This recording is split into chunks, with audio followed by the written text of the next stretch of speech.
c'est vraiment une extension qui est hyper puissante. Donc dans cette vidéo, on va parler de ça du début jusqu'à la fin. Je vais l'activer juste ici. Voilà, je vais déplacer ça.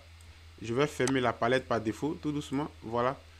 Je vais activer l'autre ici, Artisan Sculpt. Je vais activer cette deuxième fonctionnalité au niveau de Artisan. Et je vais activer la troisième. Voilà, que vous allez voir juste ici. Voilà. Voilà, avec Artisan, vous pouvez modéliser beaucoup de choses. Vous pouvez modéliser un terrain, vous pouvez faire tout ce que vous voulez. Parce que c'est une extension qui est vraiment hyper puissante. Si tu regardes ma vidéo jusqu'à maintenant, tu vas me demander, mais comment tu as fait pour avoir le logiciel? Pour avoir le logiciel, vous allez vous diriger sur le site officiel. C'est une extension qui est payante. Voilà, Artisan 2. Ils ont fait une nouvelle mise à jour, donc maintenant c'est Artisan 2. Vous voyez?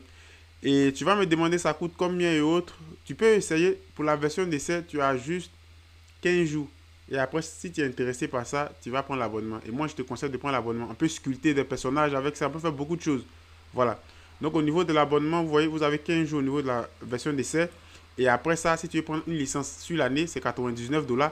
Si tu veux souscrire chaque fin du mois, c'est-à-dire only per month, c'est 8,25 $. Vous voyez, annuel. Voilà. Maintenant, si tu es un étudiant et autres, c'est 19 $. Mais ça, il faut prouver vraiment que tu es un étudiant, tu vas montrer des papiers, eux-mêmes ils vont te demander tous ces détails-là. Et si tu aimes tout ce que je fais, tout ce que moi je te demande, n'oublie pas de t'abonner à la chaîne, d'activer la cloche de notification pour ne pas rater les prochaines vidéos, de me suivre sur mon compte Instagram si tu as des questions très privées au niveau de tout ce qui est formation, tu as aussi mes coordonnées en description et aussi me suivre aussi sur mon compte TikTok. Donc on va aller directement sur SketchUp pour parler rapidement des artisans et vous allez comprendre comment ils fonctionnent. Donc ici vous devez savoir que c'est des brosses ici. C'est-à-dire c'est des brosses qui vont permettre de pouvoir faire quoi, de pouvoir sculpter.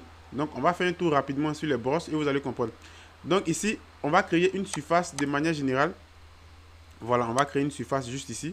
Voilà, on crée une surface. Et sur cette surface-là, attendez, je vais bien placer ça. Juste vers le milieu ici. Voilà. Voilà. Et sur cette surface-là, nous, on va ajouter des subdivisions. Avec Artisan, on peut ajouter des subdivisions très rapidement. Donc, on va sélectionner la surface. On va venir juste ici. Vous allez voir juste ici. Voilà. J'appuie une fois, il m'ajoute une fois. Donc, au fur et à mesure que j'appuie, au fur et à mesure aussi, il va t'ajouter les subdivisions. Donc, 2 fois, 3 fois, 4 fois. Donc, moi, je vais rester sur ça. Donc, on considère que je veux sculpter ce terrain. Donc, ça peut arriver que tu veux sculpter ton terrain et de manière générale, tu vas réaliser un rendu. C'est-à-dire que tu vas transformer ton terrain comme des montagnes. Donc, une fois que j'ajoute tout ce qui est subdivision, qu'est-ce qui va se passer par la suite? Je vais maintenant utiliser les brosses. Vous voyez ici, on a des brosses. Donc, qu'est-ce que je vais faire? Je vais venir juste là.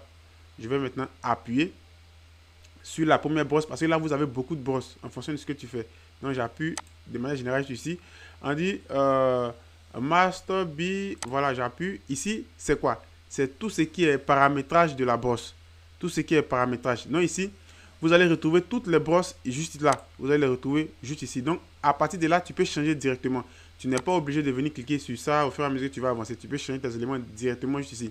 Et ici, c'est tout ce qui est réglage de brosse. Donc, vous voyez, regardez. Si j'augmente, vous voyez ce qui se passe. Regardez ma brosse. Si je l'augmente, vous voyez ce qui se passe. Donc, ici, moi, je vais diminuer un peu, juste ici. Regardez là, au niveau de la taille et autres. Si je fais ça au niveau du radius, vous voyez. Donc, tout ce que tu vois juste ici, c'est tout ce qui est paramétrage de la brosse. Donc, moi, je ne vais pas toucher ça. Je fais un exemple pour te montrer. Donc, à partir de là, maintenant, je peux sculpter maintenant le terrain. Regardez ce qui va se passer. Vous voyez? Vous voyez? Donc, imagine que j'ai réalisé une modélisation. Et au niveau une modélisation qui est un peu en élévation. Et je veux apporter une touche sur mon terrain. Et transformer ce terrain-là en montagne. Artisan va me permettre de pouvoir faire ça très très facilement. Vous voyez? Vous voyez, regardez ici.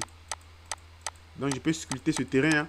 Et après, lorsque je vais finir de sculpter ce terrain de manière générale, qu'est-ce qui peut se passer? Je vais faire quoi?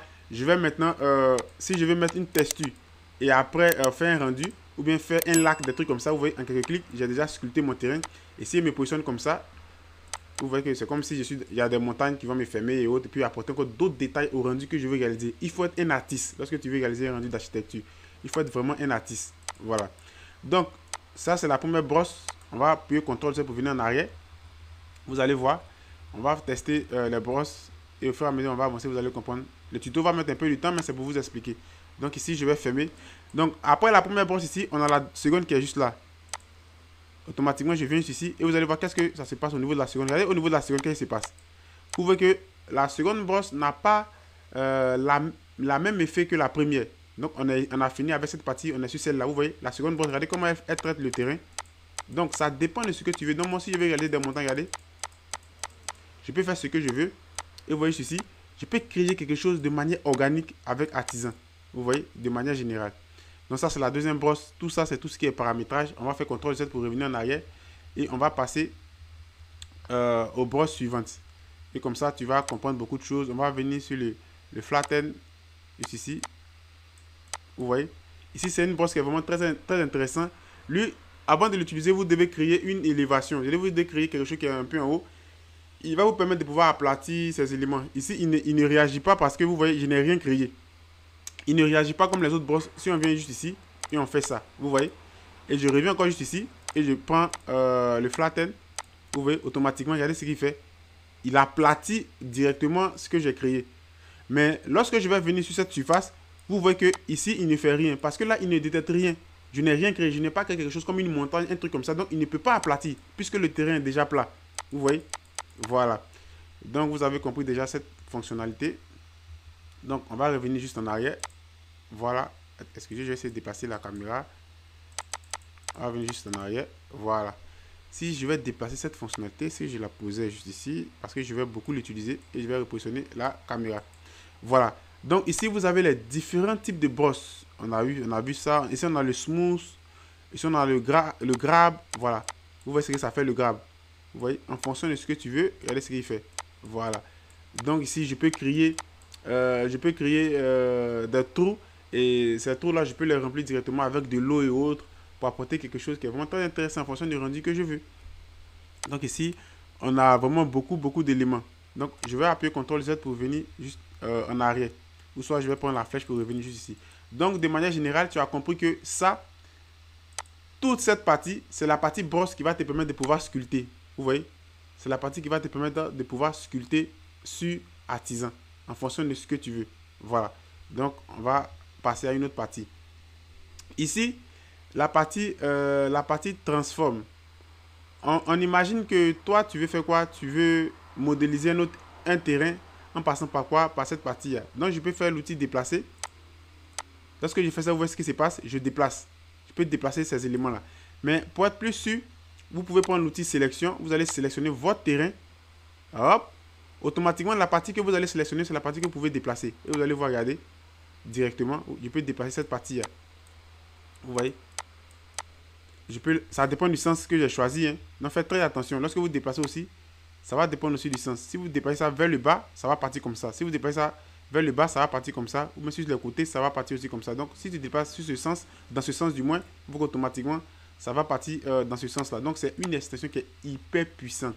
C'était ma vidéo. Tout ce que je te demande, n'oublie pas de t'abonner, d'activer la cloche pour ne pas rater les prochaines vidéos.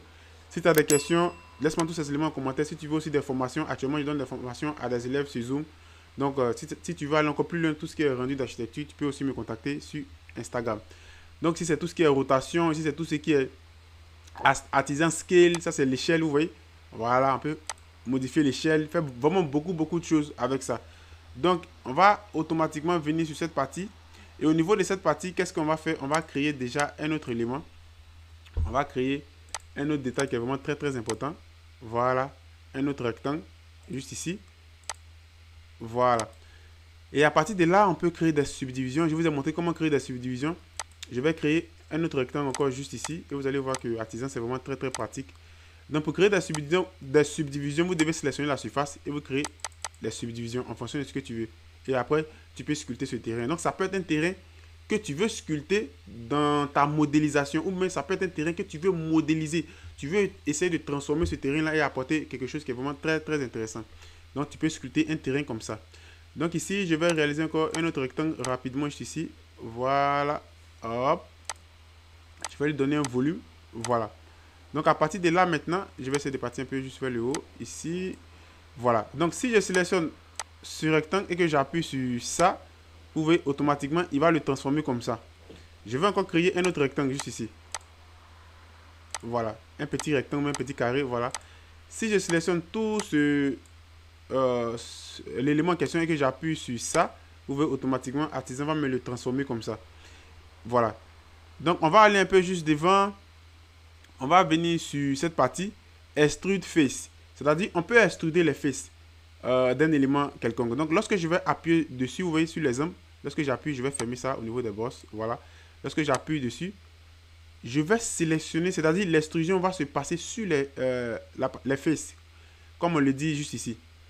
Extrude select border edge. Vous voyez, donc c'est les borders, vous voyez, les bordures au fait. Donc j'appuie sur ça, regardez, et puis je peux extruder. Hop, j'appuie sur ça et je peux extruder. J'appuie sur ça et je peux extruder. J'appuie sur ça et je peux extruder. Donc voilà la particularité de cette partie. Ça peut t'aider. Souvent, ces petits détails, si tu suis ma vidéo, tu vas penser que de manière générale, c'est inutile. Souvent, tu penses que c'est inutile, mais souvent, ça peut arriver que ce que tu fais va t'obliger à chercher ces petits éléments-là. Donc, c'est en ce moment-là que les extensions sont des éléments qui sont vraiment très intéressants, qui vont venir régler tous ces petits problèmes-là. Vous voyez, c'est vraiment très, très pratique. Donc, on va faire encore un autre rectangle qui fait encore beaucoup de tests. On va faire vraiment beaucoup de tests et vous allez voir, on va faire encore un autre encore ici. Voilà, donc ici, je vais vous montrer quoi encore. Le knife, ça c'est le couteau. C'est-à-dire, il va vous permettre de pouvoir couper. Donc, lorsque j'appuie dessus, je viens juste ici. Si je veux couper cette partie, je sélectionne la partie de manière générale et je coupe. Vous voyez, hop, automatiquement, je l'ai coupé. Donc, je vais appuyer ici pour annuler l'opération. Si je veux couper encore cette partie, je me positionne et automatiquement, je coupe directement. Automatiquement, tu l'as coupé. Donc, vous voyez, lorsqu'on va venir maintenant sélectionner, vous voyez que le truc est bel et bien coupé. Donc, c'est des petits éléments qui vont beaucoup vous aider. Vraiment beaucoup vous aider. Ici, c'est Insert Face. Insert Face, il est très important parce qu'on peut aussi l'utiliser pour faire beaucoup de choses. Insert Select Face, use, voilà, key to switch, insert model. Donc ici, model. Donc ici, c'est vraiment très important parce que, vous voyez, vous pouvez le voir comme je le disais au début de la vidéo, tu as l'impression qu'il est inutile, mais il est très puissant. Parce qu'on peut l'utiliser pour faire beaucoup de choses. Même on peut passer par Insert Face pour pouvoir même créer des murs. Je vais vous montrer ça très rapidement, vous allez voir. Donc, on considère que ici, c'est ta surface où tu dois créer ton bâtiment, des trucs comme ça. Donc, si je passe par Insert Face, qu'est-ce que je vais faire? J'appuie. Je vais sélectionner d'abord la surface. J'appuie. Et vous voyez, je peux faire ça. On considère que le mur que je veux réaliser, c'est un mur de 50. Ça peut être, c'est des exemples, hein. Donc, généralement, ton mur peut être un mur de 20, un mur de 15, un mur de 12, un mur de 10. Ici, moi, je prends, par exemple, un mur de 40. On va prendre un exemple très simple. Un mur de 40, vous voyez, avec Insert Face, je peux donner directement, regardez ici, au niveau de la distance. Je considère que là, c'est un mur de 40. Donc, je vais saisir 40 sur mon ordinateur. Vous voyez. Et j'appuie. Vous voyez que directement là, il me crée mes décalages de 40. Vous voyez, c'est très pratique. Il me crée mes décalages de 40. Et moi, qu'est-ce que je peux? Je peux supprimer ça et autres. Il y a vraiment beaucoup, excusez, CTRL-Z pour revenir. Il y a beaucoup d'extinctions qui le font. Voilà. Mais regardez, c'est juste pour vous dire qu'on peut me créer des murs très rapidement avec ça. Mes murs de 40 sont là au niveau du décalage. Je prends mon outil pour tirer et automatiquement, regardez, hop. Si c'était une construction que je réalisais, directement, j'ai fini de monter mes murs. Ou soit, si c'était un plan que j'avais envoyé d'AutoCAD à SketchUp directement avec Insert Face, je peux prendre ça pour gérer ces petits axes là, ou bien faire ce décalage là et hop, créer mes murs. Ou bien si je veux réaliser mon dessin directement dans SketchUp, je le fais directement et je peux prendre Insert Face pour créer tout ce qui est vraiment décalage. Donc voilà un peu ce que j'ai voulu vous présenter sur Artisan. Donc au niveau de tout ce qui est Scale, je peux sélectionner qui signifie échelle et je fais ça, hop, et je peux maintenant modifier l'échelle. Vous voyez qu'on a déjà ça aussi dans SketchUp ici, regardez là, échelle, on a déjà ça, mais tu as déjà tous ces éléments encore sur Artisan. C'est vraiment très intéressant.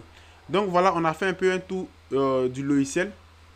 C'est un peu une idée. Ici, c'est les brosses. Ici, c'est des éléments qui vont te permettre de pouvoir transformer. Ici, c'est des éléments qui vont te permettre de pouvoir faire tout ce qui est subdivision. Donc voilà, tu as une idée de tout ce qui est Artisan. Si tu es convaincu par le logiciel, et moi j'ai déjà pris la licence, c'est pourquoi tu vois que j'ai le logiciel juste ici. Parce que c'est des éléments qu'on complète lorsqu'on est en train de travailler. Souvent, il y a des choses que tu ne peux pas faire directement avec SketchUp. Et tu es obligé de compléter ces petites extensions-là qui vont nous permettre de pouvoir mieux travailler.